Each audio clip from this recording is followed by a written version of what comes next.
Assalamualaikum warahmatullahi wabarakatuh. Perkenalkan, kami dari kelompok 3 yang terdiri dari Karisma Aulia Putri, Linda Auliatul Fauzah, Hamimatus Sofia, dan Rizky Puji Lestari. Di sini kami akan mempresentasikan tentang filsafat 5 kekal Ar-Razi. Ar-Razi adalah seorang filosof Muslim. Nama lengkapnya adalah Abu Bakar Muhammad bin Zakaria bin Yahya Al-Razi. Dalam wacana keilmuan barat, dikenal dengan sebutan Razes. Ia dilahirkan di sebuah kota bernama Razi, kota tua yang dahulunya bernama Roge, dekat Teheran, Republik Islam Iran. Pada awalnya, Ar-Razi dikenal sebagai ahli kimia dan dokter oleh kalangan cendekiawan barat hingga dijuluki sebagai The Arabic Galen. Dalam bidang kesehatan, beliau memiliki karya yang sangat masyhur di kalangan cendekiawan barat, yakni Kitab Al-Hawi, yang melalui proses penerjemahan ke dalam bahasa Latin dengan judul Kontinen selama 250 tahun karena terdiri dari 25 jilid yang tebal. Beliau juga merupakan seorang dokter terkemuka yang mempelopori pengobatan penyakit dengan bahan kimia. Semasa hidupnya, beliau menjabat sebagai kepala rumah sakit di Baghdad. Selain dikenal sebagai dokter, beliau juga merupakan filsuf Muslim yang populer dengan banyak karya. Karya-karya Ar-Razi diantaranya At-Tib Al-Ruhani, As-Sirah Al-Falsafiyah, Amarah Al-Iqbal Ad-Daulah, Kitab Al-Lazzah, Kitab Al-Im Al-Ilahi. Dalam berfilsafat, beliau merupakan filsuf Muslim yang rasionalis murni. Hal tersebut nampak pada tulisannya di halaman pendahuluan karyanya, At-Tib Al-Ruhani. Beliau menuliskan, Tuhan, segala puji baginya yang telah memberi kita akal agar dengannya kita memperoleh sebanyak-banyak manfaat. Inilah karunia terbaik Tuhan kepada kita. Dengan akal, kita melihat segala yang berguna bagi kita dan yang membuat hidup kita baik. Dengan akal, kita dapat mengetahui yang gelap, yang jauh, dan yang tersembunyi dari kita. Dengan akal pula, kita dapat memperoleh pengetahuan tentang Tuhan, suatu pengetahuan tertinggi yang dapat kita peroleh. Jika akal sedemikian mulia dan penting, kita tidak boleh melecehkannya. Kita tidak boleh menentukannya, sebab ia adalah penentu, dan kita tidak boleh mengendalikannya sebab ia adalah pengendali, atau memerintahnya sebab ia adalah pemerintah, tetapi kita harus merujuk kepadanya dalam segala hal dan menentukan segala masalah dengannya. Kita harus sesuai dengan perintahnya. Karena kerasionalannya ini, beliau beranggapan sampai-sampai beliau beranggapan jika agama dan filsafat tidak dapat disatukan karena akan menghalangi kebebasan dalam berpikir. Agama dan filsafat itu ibarat air dan minyak, keduanya berbeda. Dan jika disatukan akan menyebabkan pikiran tidak terbebas dan tidak akan sampai pada puncaknya. Ar-Razi wafat pada tanggal 5 Sya'ban tahun 313 Hijriah karena penyakit katarak yang dideritanya. Menurut riwayat, beliau mengidap katarak karena kegemarannya dalam membaca buku. Filsafat Ar-Razi dikenal dengan ajaran 5 kekal. 5 kekal tersebut diantaranya Al-Bari Ta'ala, An-Nafs Al-Kulliyah, Al-Hayyula Al-Ula, Al-Makan Mutlak, Az-Zaman Mutlak. Menurut Ar-Razi, dari kelima kekekalan tersebut, 2 dari yang 5 kekal itu hidup dan aktif, yakni Tuhan dan roh. 1 daripadanya tidak hidup dan pasif, yakni materi. Dan 2 lainnya tidak hidup, tidak aktif, dan tidak pula pasif, yakni ruang dan massa. Baik, sumber kekal yang pertama adalah Al-Bari Ta'ala atau Allah. Allah adalah Maha Pencipta dan Pengatur seluruh alam ini.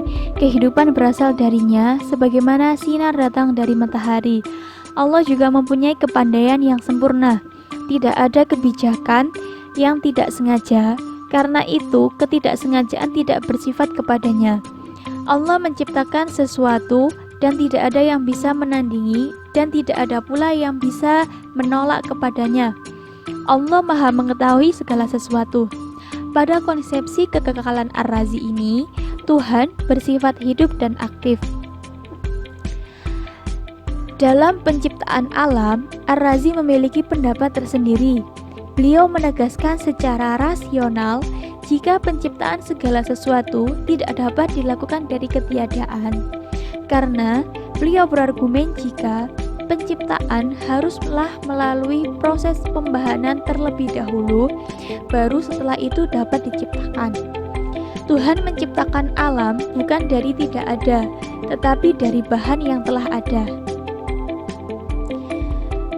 Bahan penciptaan alam ini adalah jiwa universal. Jiwa universal ini yang akan menjadi esensi bagi sesuatu yang ada. Setelah itu, jiwa universal ini akan masuk pada materi yang pertama, dan materi yang pertama ini terdiri dari atom-atom. Dan ketika materi terbentuk, terdapat 4 kemungkinan. Jika materi yang terbentuk bervolume padat, maka akan menjadi tanah.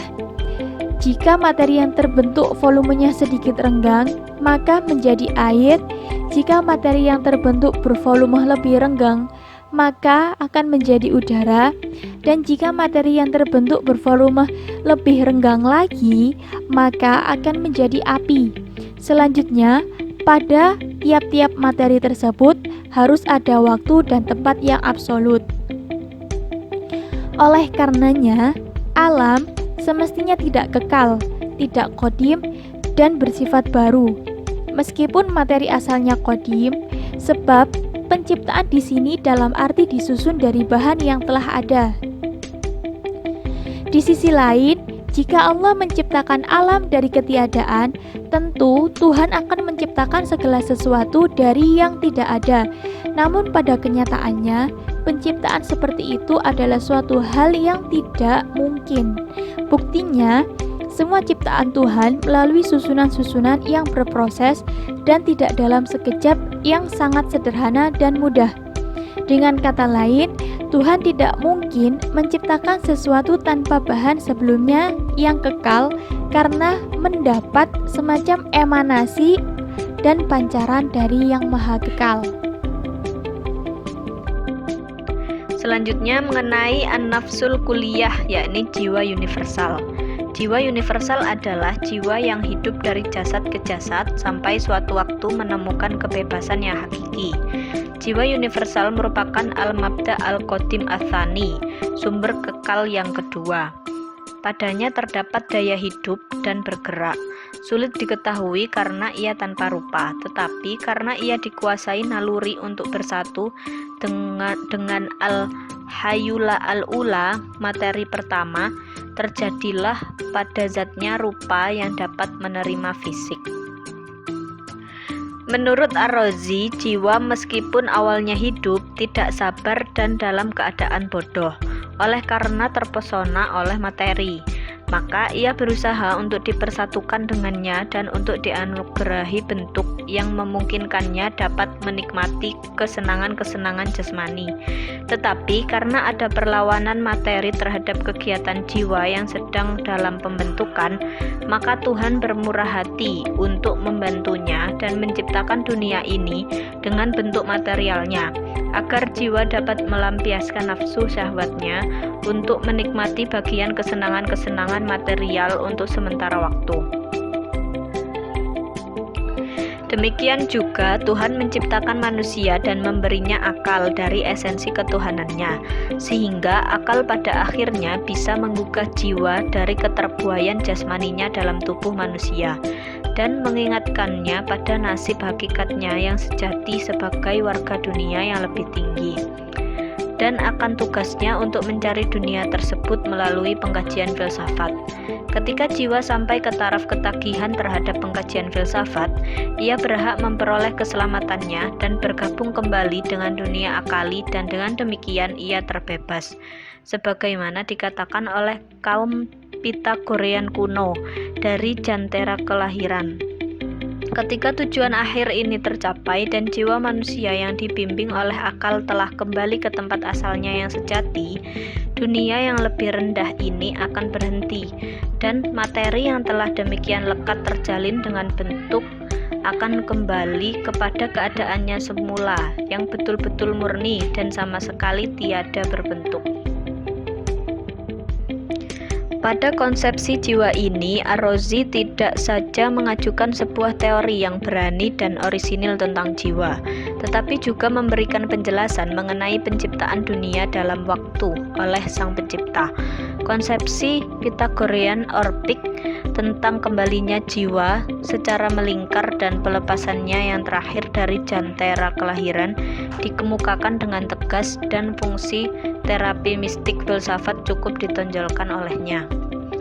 Tuhan tidak menciptakan dunia lewat desakan apapun, tetapi Tuhan memutuskan penciptaannya setelah pada mulanya tidak berkehendak tidak menciptakannya. Tuhan menciptakan manusia guna menyadarkan ruh dan menunjukkan kepadanya bahwa dunia ini bukanlah dunia yang sebenarnya dalam arti hakiki. Manusia tidak akan mencapai dunia hakiki ini kecuali dengan filsafat. Mereka mempelajari filsafat, mengetahui dunia hakiki, memperoleh pengetahuan akan selamat dari keadaan buruknya. Ruh-ruh tetap berada dalam dunia ini sampai mereka disadarkan oleh filsafat akan rahasia dirinya.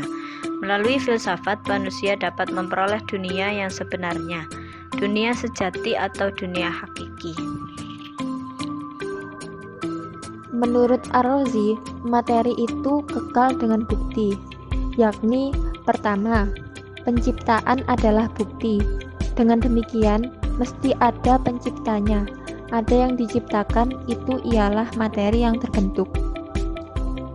Maka kita dapat mengatakan bahwa apabila agen ini kekal dan tidak dapat diubah dengan kehendaknya, maka yang menerima tindak kekuatan ini tentu kekal sebelum ia menerima tindak tersebut. Penerimanya adalah materi. Jadi, materi itu kekal. Yang kedua, yakni berlandaskan ketidakmungkinan penciptaan dari ketiadaan. Penciptaan, katakanlah, yang membuat sesuatu dari ketiadaan lebih mudah daripada menyusunnya. Diciptakannya manusia oleh Tuhan dalam sekejap lebih mudah daripada menyusun mereka dalam 40 tahun. Pencipta yang bijak tidak lebih menghendaki melaksanakan apa yang lebih jauh dari tujuannya daripada yang lebih dekat, kecuali apabila dia tidak mampu melakukan apa yang lebih mudah dan lebih dekat. Kesimpulannya, bahwa keberadaan segala sesuatu pasti disebabkan oleh pencipta. Pasti disebabkan oleh pencipta dunia lewat penciptaan dan bukan lewat penulisan. Tetapi, apa yang kita lihat terbukti sebaliknya. Segala sesuatu di dunia ini dihasilkan oleh susunan dan bukan oleh penciptaan. Bila demikian, maka ia tidak mampu menciptakan dari ketiadaan, dan dunia ini mewujud melalui susunan sesuatu yang asalnya adalah materi. Ar-Razi menambahkan bahwa induksi alam semesta membuktikan hal ini. Bila tiada sesuatu pun mewujud di dunia ini kecuali sesuatu yang lain, maka berarti alam ini terbuat dari sesuatu yang lain, dan sesuatu yang lain ini adalah materi. Karenanya, materi itu kekal. Pada dasarnya, ia bukan tersusun tetapi tersendiri. Materi selanjutnya yaitu ruang menurut Ar-Razi. Menurut Ar-Razi, ruang adalah tempat keberadaan materi. Ia mengatakan bahwa materi adalah kekal, dan karena materi itu mempunyai ruang, maka ada satu ruang yang kekal. Bagi Ar-Razi, ruang terbagi menjadi dua, yakni ruang universal atau mutlak dan ruang tertentu atau relatif. Ruang universal adalah tidak terbatas dan tidak bergantung kepada dunia dan segala yang ada di dalamnya. Sedang ruang yang relatif adalah sebaliknya. Ar-Razi mengatakan bahwa Wujud yang memerlukan ruang tidak dapat mewujud tanpa adanya ruang, meski ruang dapat mewujud tanpa adanya wujud tersebut. Ruang tidak lain adalah tempat bagi wujud-wujud yang membutuhkan ruang. Bila tidak ada ruang, maka ia adalah wujud dan terbatas. Jika bukan wujud, berarti ia ruang. Karenanya, ruang itu tak terbatas. Sedang setiap wujud berada di dalam ruang, maka bagaimanapun ruang mesti tak terbatas. Dan yang terbatas itu adalah kekal, sehingga dengan demikian ruang pun kekal. Pembahasan yang terakhir yaitu tentang waktu menurut Ar-Razi. Waktu adalah substansi yang mengalir, ia kekal. Ar-Razi senantiasa menentang mereka, yaitu pendapatnya Aristoteles dan pengikut-pengikutnya yang berpendapat bahwa waktu adalah jumlah gerak benda, karena jika demikian, maka tidak mungkin bagi dua benda yang bergerak untuk bergerak dalam waktu yang sama dengan dua jumlah yang berbeda. Ar-Razi membagi waktu dua macam, yaitu waktu mutlak dan waktu relatif. Waktu mutlak adalah keberlangsungan, ia kekal dan bergerak. Sedang gerak relatif adalah gerak lingkungan-lingkungan, matahari, dan bintang. Apabila Anda berpikir tentang gerak keberlangsungan, maka bisa membayangkan tentang waktu mutlak. Karena keberlangsungan itulah, maka waktu itu kekal. Namun, jika membayangkan gerak sebuah planet, contohnya matahari, maka hal ini berarti membayangkan waktu terbatas atau relatif.